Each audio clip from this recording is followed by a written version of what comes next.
தூங்கும்போது நீ இல்லை, காலையில் முழிக்கும் போது தான் நீ இருக்க. அந்த சமயத்தில் அந்த தூங்கும்போது போன நீ எங்கே காணோம்.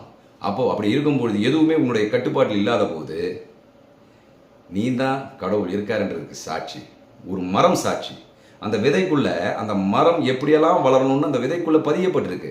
அதுதான் கடவுள் இருக்காருன்றதுக்கு சாட்சி அப்படின்வாரு. ஸோ கடவுளுக்கு நம்ம விளக்கமோ சாட்சியோ கொடுக்க முடியாது.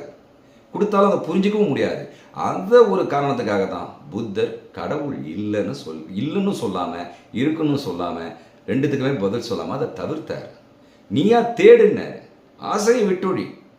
முதல்ல உனக்கு ஆசை தான் துன்பத்திற்கு காரணம். ஏன்னா நீ காலத்துக்குள்ள அகப்பட்டுப்ப.